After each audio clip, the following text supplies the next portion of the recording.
पुरा माथिसम्म त्यो ध्वनिलाई हामीले शरीरलाई कम्पन, झन्कार, गुन्जन र भाइब्रेसन गराउँदै गराउँदै गराउँदै हामीले त्यसलाई यात्रा गराउनुपर्ने, ध्वनिलाई यात्रा गराउनुपर्ने हुन्छ। हामीले मूलाधारबाट सुरु गरेर है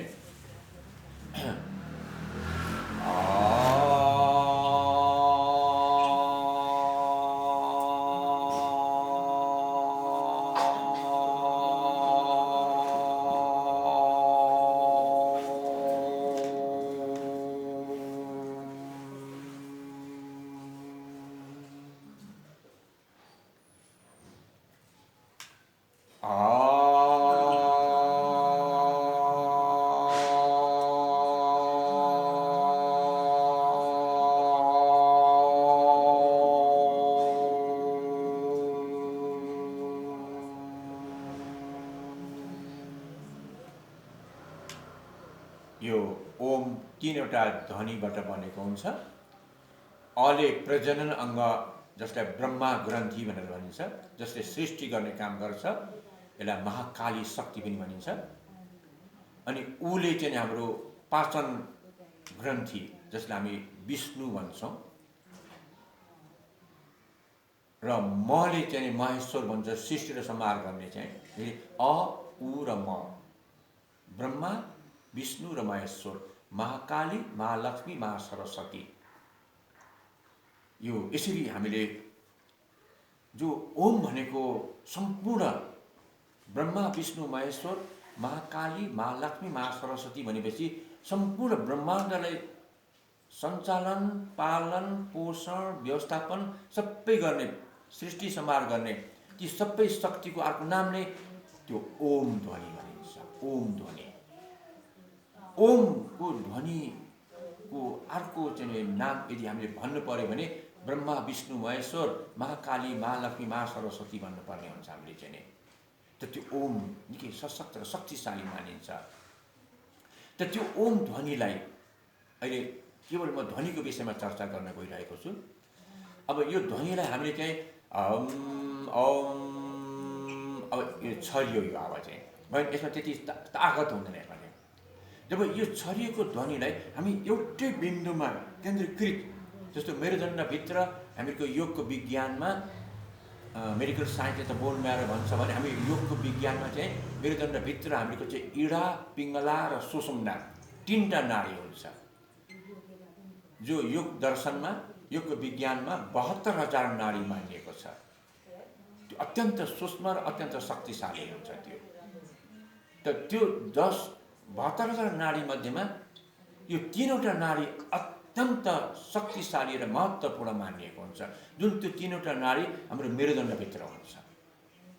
त्यो मेरुदण्डभित्र चाहिँ हामीले देब्रेपट्टि हाम्रो चन्द्र अर्थात् इडा नाडी हुन्छ भने दाहिनेपट्टि हाम्रो पिङ्गला नाडी अर्थात् सूर्य नाडी हुन्छ। र त्यो इडा र पिङ्गला चन्द्र र सूर्यको बिचमा त्यहाँ सुषुम्ना नाडी हुन्छ, त्यो अत्यन्त शक्तिशाली हुन्छ। त यो ध्वनिलाई हामीले त्यो यो इडा र पिङ्गलाको बिचको त्यो सुषुम्नामा लगेर त्यो ध्वनिलाई जोड्नु पर्ने हुन्छ हामीले। यहाँ तागत होइन, जोड होइन, बल होइन, जबरजस्ती होइन।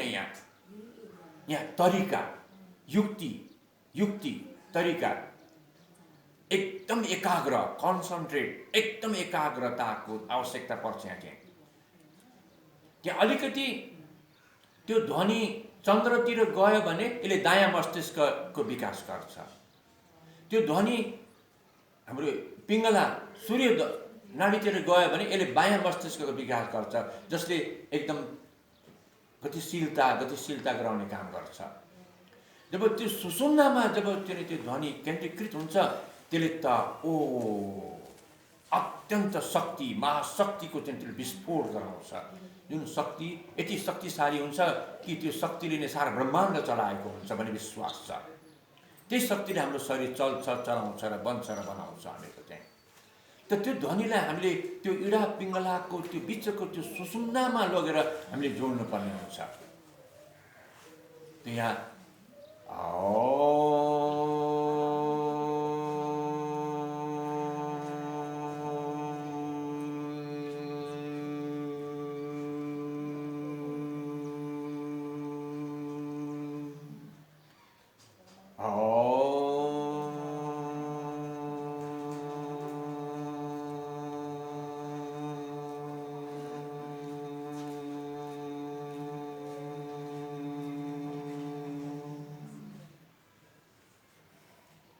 यो ध्वनिको हामीले सुरुमा हामीले धेरै गर्न सक्दैनौँ, लामो पनि गर्न सक्दैनौँ, छोटै होस्।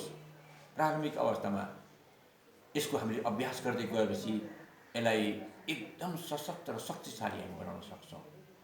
र हामीले छोटो, एकदम छोटो बनाएर पनि हामी गर्न सक्छौँ। यही ओमलाई शिव भन्नुहुन्छ, पहिला ओम ध्वनि जन्मियो, यसलाई अपञ्चीकृत पञ्चमहाभूत भन्छ। यो ओम ध्वनिले जुन पञ्चमहाभूत आकाश, वायु, जल, त्यस पृथ्वी जुन निर्माण गर्यो त्यसलाई अपञ्चीकृत पञ्चमहाभूत भन्छ। त यो ओमले अब स्थूल विकास गर्नु पर्यो, भौतिकको विकास गर्नु पर्यो। अनि त्यो अवस्थामा त्यही ओमलाई अनि 5वटा विभाजन गर्यो। यहाँ ओम चाहिँ हाम्रो यो माथि मस्तिष्कको उसमा अवस्थित हुन्छ भने, अनि यो मेरुदण्डबाट आएर मस्तिष्क ठक्क जोडिएको हुन्छ। यो मेरुदण्ड यहाँबाट यहाँसम्म चाहिँ यसलाई 5वटा विभाजन गरियो। र त्यो एउटा ओमलाई 5वटा विभाजन गरेर त्यहाँ 5वटा ध्वनि बनाइयो। लम, वम, रम, यम, हम, यो 5वटा ध्वनि। यो 5वटा ध्वनिले हाम्रो मेरुदण्डमा भएको चाहिँ मस्तिष्कलाई चाहिँ सञ्चालन गर्छ भने, माथि मस्तिष्कमा भएको चाहिँ त्यो चाहिँ ध्वनिले, ओमले मस्तिष्कलाई चाहिँ बनाउने र चलाउने गर्दछ। तर मेरुदण्डमा भएको चाहिँ मस्तिष्क, मेरुदण्डमा भएको यसलाई पनि मस्तिष्कै भनिन्छ। यसले चाहिँ हाम्रो स्थूल पार्टलाई चलाउँछ, किनकि यो पञ्चीकृत पञ्चमहाभूत हो। किनकि एउटै ओमलाई 5वटा टुक्रा बनाइयो नि त, त्यसकारण यो पञ्चीकृत पञ्चमहाभूत भन्छ। यसलाई चाहिँ यसमा शक्ति एकदम कम हुन जान्छ, किनकि एउटै शक्तिलाई जब हामी 5वटा टुक्रा बनायौँ भने त्यो निश्चित रूपले त्यो कमजोर हुनु स्वाभाविक हो। त यो हामीले त्यो जुन 5वटा चाहिँ पञ्चमहाभूत, यसले माथि अपञ्चीकृत पञ्चमहाभूतको निर्देशनद्वारा चाहिँ अनि यो सञ्चालित हुनुपर्छ। उसमा आफूमा त्यो जान्न सक्ने प्रज्ञा चाहिँ उसँग हुँदैन। त्यो यसरी यहाँ व्यवस्था गरिएको छ। एउटै ओमलाई 5वटा टुक्रा बनाएर हाम्रो मूलाधारको क्षेत्र ठ्याक्कै यहाँदेखि तल, स्वाधिष्ठानको क्षेत्र यो नाभिभन्दा तल, अनि मणिपुरको क्षेत्र यो नाभिको वरिपरि, अनाहतको क्षेत्र यो हृदयस्थलको वरिपरि, विशुद्धको यो कण्ठ, यसरी चाहिँ यो 5वटा क्षेत्र बनाएर अब यो 5वटा ध्वनिले हाम्रो यो 5वटा मूलाधारले हाम्रो प्रजनन अङ्ग, प्रजनन हर्मोन्सहरूको चाहिँ निर्माण विकास गर्छ। त्यस्तै स्वाधिष्ठानले पनि हाम्रो प्रजनन हर्मोन्स, प्रजनन अङ्ग जुन अपान प्राण भनिन्छ, गुदद्वारमा भएको चाहिँ उसले चाहिँ हाम्रो पेटबाट आएको फोहोरलाई बाहिर निकाल्ने काम गर्छ भने, जो पिसाबबाट आएको जुन रगतबाट आएको जुन चाहिँ फोहोरहरू हो त्यो चाहिँ हाम्रो स्वाधिष्ठान चक्रले बाहिर निकाल्छ। अपान प्राण दुइटै अपान प्राण हो। अनि मणिपुर चक्रले चाहिँ हामीहरूको सम्पूर्ण पाचन प्रणालीको काम गर्छ। अग्नि बढाउने, पाचन बढाउने यावत काम उसले रस रसायनहरू बनाएर अनि त्यो चाहिँ अनाहत चक्रलाई जिम्मा दिन्छ। जो अनाहत चक्रले चाहिँ हामीहरूको चाहिँ सम्पूर्ण पोषक तत्त्वलाई, जो हाम्रो अनाहत चक्रबाट 101 नाडी चाहिँ निस्किन्छ, र 101 नाडीको एक नाडीबाट 10,000 करोड उपशाखाहरू बनेर सम्पूर्ण शरीरमा माकुराको जाल जस्तो गरेर फैलिएको हुन्छ। त त्यसमा चाहिँ बयान नाम गरेको प्राणले हाम्रो रस रसायनलाई कहाँ कोलाई के चाहिन्छ त्यो सप्लाई गर्ने गरेको हुन्छ। त यहाँभन्दा माथि चाहिँ हामीहरूको चाहिँ जुन यो विशुद्ध चक्र हो, यो विशुद्ध चक्रले चाहिँ माथि मस्तिष्कलाई जोड्ने काम पनि गर्छ भने यो स्थूल शरीरलाई चलाउने काम पनि गर्छ। यसले दुइटै जिम्मेवारी लिएको हुन्छ। यो अत्यन्त महत्त्वपूर्ण हुन्छ। यो आकाश तत्त्व हो यो चाहिँ। अनि माथि हाम्रो जुन आज्ञा चक्र हो, यो आज्ञा चक्र चाहिँ केवल मस्तिष्क वा केवल मनको मात्रै चाहिँ उसले सञ्चालन व्यवस्थापन गर्ने हुन्छ। त्यो अत्यन्त सशक्त र शक्तिशाली हुन्छ, जसले चाहिँ यो सम्पूर्ण चाहिँ 5वटा चक्रलाई उसरी नै चलाउने गरेको हुन्छ। त्यही भएर यसलाई हामी आज्ञा चक्र भन्छौँ। यसको आज्ञा बिना त शरीरको कुनै पनि अङ्गले कामै गर्दैन। मेडिकल साइन्सले पनि यसलाई चाहिँ मास्टर ग्ल्यान्ड भन्छ, उसले मास्टर हर्मोन्स भन्छ यसलाई चाहिँ। यो उच्च कोटिको हर्मोन्स मानिन्छ। यो हर्मोन्समा अलिकति मात्रै चाहिँ केही गडबड भयो भने हामीहरूको पुरा जीवन नै उथल पुथल मचाइदिन्छ र मचिन्छ हामीको चाहिँ।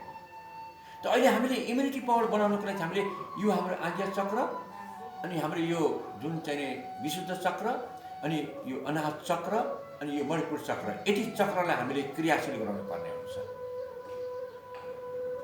अब हामीलाई यो अहिलेको कोरोना भाइरसले अलिकति यसको हामी हेरौँ, कोरोना भाइरस र रुगा भाइरस चाहिँ रुगाको भाइरस यिनीहरू दाजुभाइ जस्तो देखिन्छ।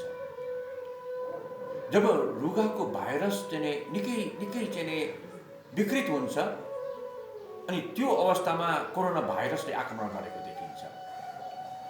यदि रुगाको भाइरसले छोएको छैन, त्यसबाट हामी बचेको छौँ, त्यसबाट हामी बचाएको छौँ भने अब त्यसलाई कोरोना भाइरसले छुन्छ भनेर हामीले त्यो शङ्कै गर्नु पर्दैन। अहिलेको घटनाले त्यही देखाइरहेको छ, त्यही देखिन्छ। त यहाँ त्यो कोरोना भाइरसलाई निमन्त्रणा गर्नेवाला जुन रुगाको भाइरस हो, त्यो रुगाको भाइरस हाम्रो पहिलो त हाम्रो अग्नि मन्द भयो। मणिपुर चक्रमा अग्नि पर्याप्त भएन भनेदेखि चिसो हुन्छ हामीलाई। चिसो हुने बित्तिकै हामीको कफ जम्छ। कफ जम्ने बित्तिकै हामीको यो अनाहत चक्र, यो हामीको इम्युनिटी ग्रन्थि, हाम्रो मुटु, ब्लड सप्लाई, हाम्रो फोक्सो अक्सिजन सप्लाई यसलाई अवरोध गरिदिन्छ। कफ जमेर ठिकसँग न इम्युनिटी सेल सञ्चालन हुन पाउँछ, न मुटुले ठिकसँग ब्लड सप्लाई गर्न सक्छ, न फोक्सोले अक्सिजन सप्लाई गर्न सक्छ। अनि यहाँ हामीहरूको चाहिँ छातीमा इन्फेक्सन हुन्छ र यही अवस्थामा चाहिँ कोरोना भाइरसले चाहिँ मौका पाउँछ आक्रमण गर्ने चाहिँ। अनि अर्को हाम्रो यो चाहिँ विशुद्ध चक्र भन्छौँ, यहाँ चाहिँ हामीहरूको घाँटी घ्यार हुन्छ। हाम्रो चाहिँ जब रुगा लाग्छ त हाम्रो यो घाँटी घ्यार हुन्छ, श्वास फेर्नै गाह्रो हुन्छ, हामीलाई चाहिँ निकै पीडा हुन्छ, निकै मुस्किल पर्छ। त हामीले त्यो विशुद्ध चक्रलाई सुधारिदियौँ भनेदेखि हामीले यहाँको त्यो घ्यार त्यो कफलाई हटाउन सक्छौँ हामीले चाहिँ। यस्तै गरी अर्को एउटा चाहिँ हाम्रो सबभन्दा महत्त्वपूर्ण पार्ट भनेको हाम्रो यो आज्ञा चक्र। यो आज्ञा चक्र जुन हाम्रो नाक बन्द हुन्छ, रुगा लाग्ने बित्तिकै के हुन्छ, हाम्रो नाक बन्द हुन्छ। नाक बन्द हुने बित्तिकै हामीहरूको चाहिँ यो आज्ञा चक्र, जो पिनियल पिट्युटरी जुन मास्टर ग्ल्यान्ड भनिन्छ, मास्टर हर्मोन्स भनिन्छ, हामीले पनि गुरु चक्र भन्छ यसलाई चाहिँ, आज्ञा चक्र भन्छ यसलाई चाहिँ। त्यो मास्टर हर्मोन्स नै चाहिँ जब त्यो रुगा लागेर अवरोध भइदिन्छ, त्यो हुने बित्तिकै चाहिँ अब उसले निर्देशन नै दिनु पाउँदैन। भाइरस आयो या भाइरस आएन, भाइरसलाई मार्ने हो कि अब मित्र भाइरसलाई मार्ने हो कि शत्रु भाइरसलाई मार्ने हो कि, अब अन्यल सुरु हुन्छ, अन्यल अवस्था हुन्छ।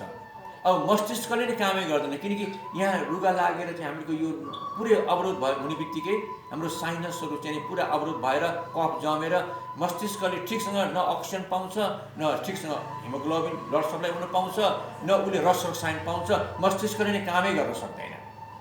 हौ यस्तो अवस्थामा अब कोरोना भाइरसले सजिलोसँग आक्रमण गरेर ढलाइदिन्छ। त यस्तो अवस्थामा अब हामीले यो ध्वनिद्वारा चाहिँ अग्नि तत्त्व, मणिपुर चक्र यसलाई प्रबल बनाउन थाल्यो, अग्नि एकदम सशक्त शक्तिशाली बनाइदियो भने रुगा लाग्दैन हामीहरूको चाहिँ, चिसो हुँदैन।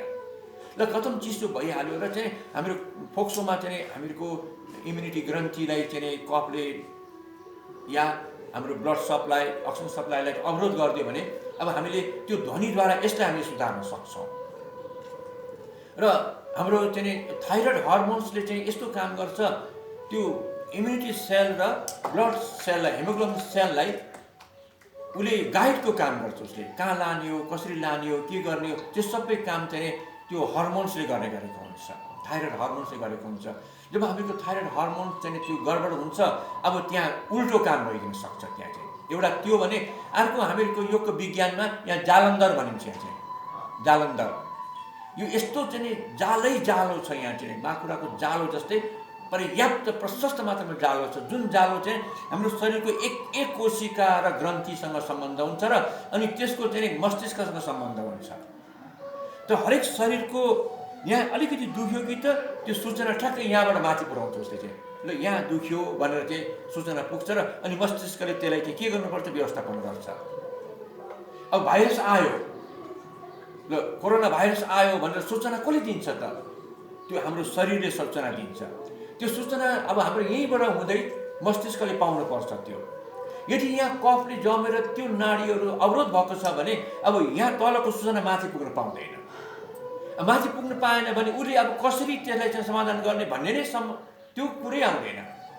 त्यसो भएर अहिले चाहिँ नि अब क्यान्सरहरू चाहिँ एकैचोटि लास्ट स्टेजमा पुगेको देखिन्छ। यदि क्यान्सर होस् कि थाइरोइड होस् कि मुटुको समस्या होस् कि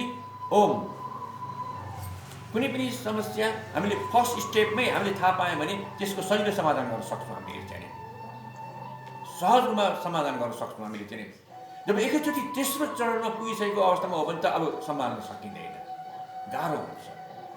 त त्यो तेस्रो चरणमा एकैचोटि पुग्नुको कारण के त भन्दा हाम्रो सूचना ठिकसँग सञ्चालन भइदिएन। त्यो चाहिँ त्यसकारण हामीले यहाँ चाहिँ यो जुन चाहिँ हामीले जालन्धर भन्छौँ यसलाई चाहिँ अवरोध हटाउनलाई, अवरोध खोल्नको लागि चाहिँ यस्ता युगमा ध्वनिद्वारा विभिन्न प्रक्रियाद्वारा हामीले त्यसलाई खोल्न सक्छौँ। जसलाई खोलेर हामीले तलको सूचना माथि, माथिको सूचना तल सही ढङ्गले आदान प्रदान भयो भने अब कुनै पनि समस्याको समाधान गर्न सक्ने त्यो व्यवस्थापन हाम्रो शरीरमा छ। त्यो व्यवस्थापन छ। त यसलाई हामीले त्यो ध्वनिद्वारा चाहिँ त्यो यावत जो जे चाहिँ हाम्रो अवरोधहरू छ त्यसलाई हामीले चाहिँ हटाउन सक्छौँ। हामीले चाहिँ त सबैभन्दा अहिले हामीले चाहिँ हाम्रो इम्युनिटी ग्रन्थि, हाम्रो ब्लड सप्लाई, अक्सिजन सप्लाई, अब यसको लागि चाहिँ अहिले अलिकति हामी प्रयोग गर्नेछौँ। हामीले चाहिँ प्रयोग गरौँ। जस्तो यसको यम मन्त्र हो, यम ध्वनि, अनाज चक्रको यम ध्वनि। अब त्यो यम ध्वनि चाहिँ हामीले अब यहाँ हामीले ध्वनि सहित यहाँ शिव भन्नुहुन्छ श्वासलाई स्वर बनाऊ भन्नुहुन्छ। स्वर बनाउनु भनेको यहाँ ध्वनि बनाउनु, ध्वनि बनाउनु। त्यो ध्वनिलाई हामीले चाहिँ अब जस्तो यम श्वासलाई यहाँ ध्वनि बनाउँदाखेरिमा अब हामीले ध्वनि सहितको कपालभाती भन्छ यसलाई चाहिँ। जस्तो कपालभाती भन्ने बित्तिकै हामीले यो कपालभातीसँग सबै परिचित छ, किनकि हाम्रा स्वामी रामदेवले चाहिँ घर घरमा पुर्याइदिनु भएको छ। यसलाई कसैले सिकाउनु पर्दैन।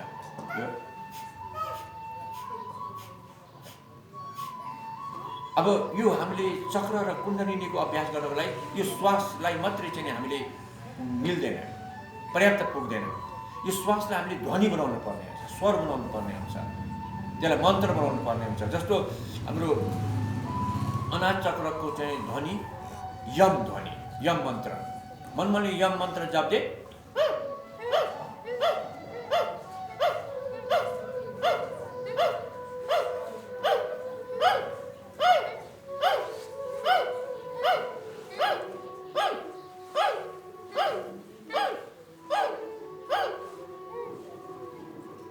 जस्तो एउटा कोही बिरामी भयो, ज्वरो आएर बेहोस भएको छ, 103, 4, 5 डिग्री चाहिँ ज्वरो पुग्यो, त्यस्तो अवस्थामा मान्छे बेहोस हुन्छ। त्यो बेहोस भएको अवस्थामा पनि उसले एउटा ध्वनि निकाल्छ। यस्तो ध्वनि निकाल्छ। यो ध्वनि निकाल्नुको अभिप्राय हो उसले औषधि गर्यो। त्यो इम्युनिटी ग्रन्थीलाई, थाइमस ग्रन्थीलाई, मुटुको चाहिँ स्नायुहरूलाई, अनि फोक्सोको स्नायुहरूलाई, अनि स्टमक, लिभर, स्प्लिनको स्नायुहरूलाई त्यसले यस्तो निचेर त्यो ध्वनि निकाल्छ।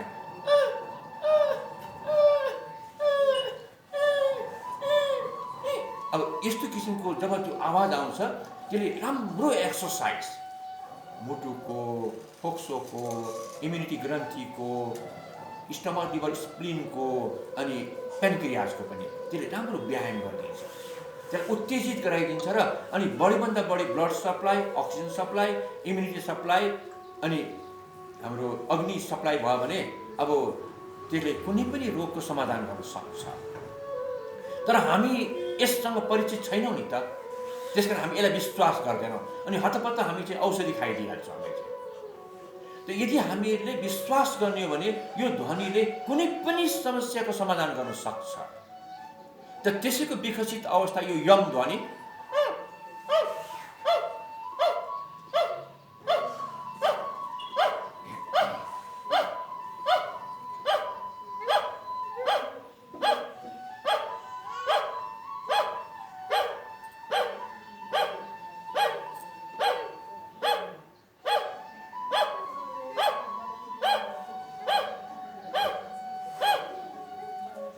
यो ध्वनि यति सशक्त शक्तिशाली हुन्छ कि हामीले 1 घन्टा हिँड्दाखेरिमा यो हामीको फोक्सो, हाम्रो मुटु, हाम्रो इम्युनिटी ग्रन्थि, हर्मोन्स ग्रन्थिहरूलाई जो तताउन नसकेको अवस्था हुन्छ भने हामीले 5 मिनट यो ध्वनिलाई हामीले जोड्यौँ भनेदेखि त्यो पुरा तताइदिन सक्छौँ हामीले। किनकि यो मितव्ययिता व्यायाम हो। जहाँ जहाँ गर्नुपर्ने, अब हिँड्दाखेरिमा त सबै अङ्गमा केन्द्रित हुन्छ र अब यो जुन जहाँ जहाँ आवश्यक पर्छ त्यहाँ त्यति पर्याप्त मात्रामा चाहिँ फोकस हुन पाउँदैन। जब हामी एकदम केन्द्रित भएर थाइमस ग्रन्थि जुन हाम्रो इम्युनिटी ग्रन्थि हो, अनि मुटु जसले पर्याप्त ब्लड सप्लाई गरिदिन्छ, अनि हाम्रो अक्सिजन सप्लाई गर्नेवाला फोक्सो, अनि हाम्रो त्रिआयामिक शक्ति भन्छ यो स्टमक, लिभर, स्प्लिन, यो यसलाई हामीले चाहिँ नि अब यो ध्वनिद्वारा एक्टिभ गराइदियौँ, हामीले राम्रो व्यायाम गराइदियौँ, हामीले व्यायाम गरायौँ भने अब हामीले धन्न 1 घन्टा हिँडेको बराबर हामीले 5 मिनटमै यो सबै तताइदिन्छौँ। हामीले चाहिँ गतिशील र क्रियाशील गराइदिन्छौँ हामीले चाहिँ, जसले गर्दाखेरिमा हामीहरूको पर्याप्त इम्युनिटी पावर, पर्याप्त मात्रामा ब्लड सप्लाई, पर्याप्त मात्रामा अक्सिजन सप्लाई, पर्याप्त मात्रामा डाइजेस्ट पावर बढिदियो भने अब हामीलाई चाहिँ नि कुनै पनि त्यो कोरोनाको भाइरस होस् या कुनै अरू नै कुनै समस्या, रुगाको समस्या, कफको समस्या, खोकीको समस्या, ज्वरोको समस्या, अब हामीले ज्वरो किन आउँछ त? जब मुटुमा हामीहरूको चाहिँ फोहोर रगत पुग्छ अनि त्यो अवस्थामा हामी के गर्छौँ? हामीले खुर्सानी खायौँ, कुनै हामीले सुर्ती खायो, खुर्सानी खायो भने हामीले के गर्छौँ? हाम्रो शरीरले के गर्छ? यसरी त्यो बाडुल्की भन्छौँ चाहिँ, हिक्क हिक्क हिक्क गरेर त्यो मुटुबाट चाहिँ त्यहाँको फोहोर चाहिँ निस्कालिदियो भने अब ठिक भयो। त्यो चाहिँ त्यो यसरी हामीहरूको जुन आन्तरिक जुन व्यायाम हो, त्यो आन्तरिक व्यायाम चाहिँ हामीहरूले यो कुण्डलिनी चक्रद्वारा, कुण्डलिनी मन्त्रद्वारा, कुण्डलिनी शक्तिद्वारा, कुण्डलिनीको यो चाहिँ अभ्यासद्वारा हामीहरूले अत्यन्त सहज र सरल तरिकाले हामी सुतेर, बसेर, उठेर, हिँडेर, काम गर्दै गर्दै हरेक अवस्था र परिस्थितिमा हामीले यसको अभ्यास हामी गरिराख्न सक्छौँ। हामीले यदि त्यो हुन सक्यो भनेदेखि अब हामीहरूको चाहिँ जुन अहिलेको यो कोरोना भाइरसको जुन प्रकोप छ, भय छ, त्रास छ अहिले चाहिँ, त यसबाट हामीले आफूलाई सहज ढङ्गबाट हामी बचाउन सक्छौँ। हामीले चाहिँ त यो हामीले अभ्यास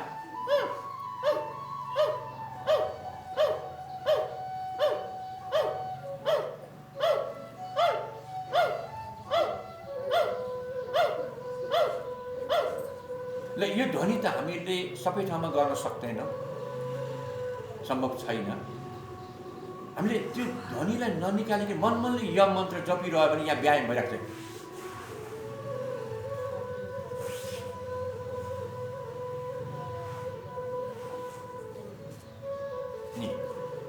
मनले जपिरहँदाखेरिमा पनि हामी भान्सामा होस् कि अफिसमा होस् कि यात्रामा होस् कि हामी सुतेको होस् कि उठेको होस् कि कुनै पनि अवस्थामा मनले मन्त्र जपिराख्न सक्छौँ। हामीले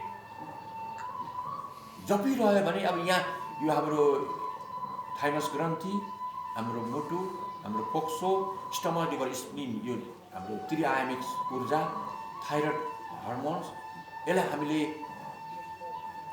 पुरा यसरी चलाएको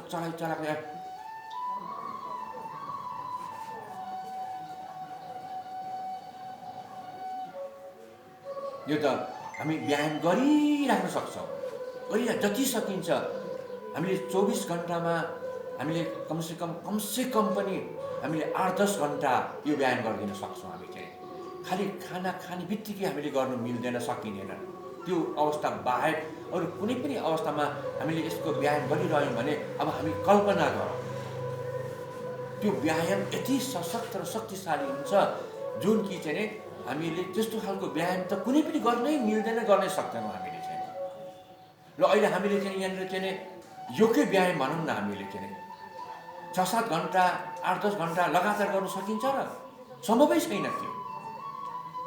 तर यो सम्भव छ अत्यन्त अत्यन्त सहज र सरल तरिकाबाट, चाहे त्यो बिरामी होस्, चाहे त्यो बुढाबुढी होस्, चाहे त्यो एकदम कमजोर होस्, बस त्यहाँ हामीले त्यो ध्वनिलाई, त्यो मन्त्रलाई, त्यो चक्रलाई चलाइदिनु छ। त्यो चक्रलाई सुदर्शन चक्र घुमाएर चाहिँ टुई टुई टुई टुई घुमाइदिनु छ।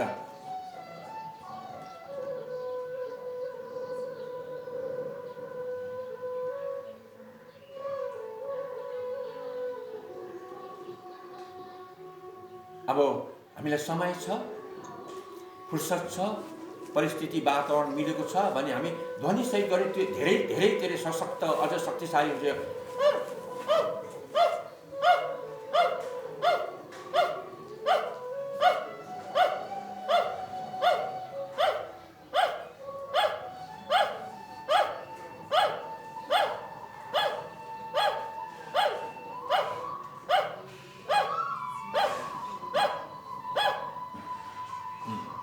यसरी यो चक्रलाई चाहिँ गतिशील गराएर त्यो ध्वनिलाई चाहिँ बारम्बार बारम्बार त्यसलाई हामी दोहोऱ्याइरह्यौँ भने अब यसबाट हामीले सजिलोसँग हामीले हाम्रो इम्युनिटी पावरलाई विकास गर्न सक्छौँ हामीले। त यो मात्रै होइन, यस्तो अरू पनि धेरै प्रविधिहरू छ, यसको विषयमा हामी फेरि चर्चा गर्नेछौँ। आज त हाम्रो समय करिब करिब सकिसकेको छ हामीहरूको चाहिँ। त यो तपाईँहरूले यसको राम्रो अभ्यास गर्नुपर्ने हुन्छ। के गाह्रो छ, कठिन छ? यसलाई सिक्नुको लागि चाहिँ के हामीले निकै उच्च कोटिको गुरु र निकै ठुलो आश्रम खोल्नुपर्छ र? केही पर्दैन, बस तरिका अलिकति जान्नु पर्यो अनि यसलाई हामीले अभ्यास चाहिँ एकदम एकदम एकदम गर्नु पर्यो। र तपाईँहरूले यो यम मन्त्र जपिराख्नुहोस्। हुन्छ भने ध्वनि सहितको, यदि त्यो भएन भने मनले जप्नु।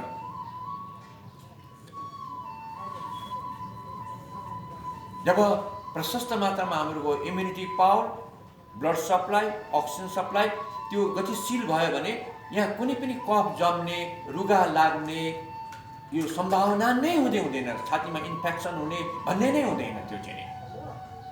र यस बाहेक पनि अरू पनि चाहिँ यस्ता प्राणायामहरू छ जो अत्यन्त सहज तरिकाले कफ जमिहाल्यो भने नि त्यसलाई हामी निकाल्न सक्छौँ। त्यसलाई चाहिँ त्यो फेरि हामी त्यसको चर्चा गर्छौँ, त्यसको अभ्यास पनि गर्नेछौँ। आज हाम्रो समय सकिसकेको छ र हामी यसको अभ्यास आफू गरौँ र अरूलाई पनि गराउने कोसिस गरौँ र हामीहरूले यो सहज र सरल अभ्यासलाई व्यापक बनाउने कोसिस गरौँ र यो अहिलेको यो महामारी, यो कोरोना भाइरसबाट चाहिँ बस्ने र बचाउने यो अभियानमा हामी लाग्नुपर्ने छ।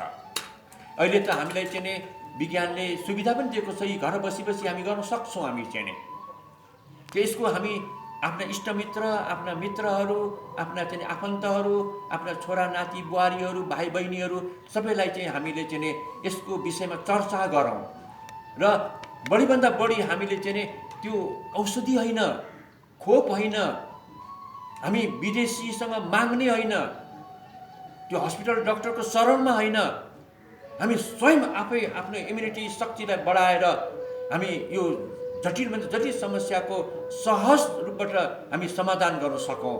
यो निकै ठुलो चाहिँ चुनौतीको कुरा हो। हवस् त, आज हामीहरू सबैको कल्याण र आफ्नो पनि कल्याणको कामना गर्दै बिदा माग्नै पर्नेछ। ओम ओम ओम ओम ओम पूर्णमदः पूर्णमिदं पूर्णात् पूर्णमुदच्यते पूर्णस्य पूर्णमादाय पूर्णमेवावशिष्यते। ओम शांति शांति शांति। ओम ओम ओम ओम ओम।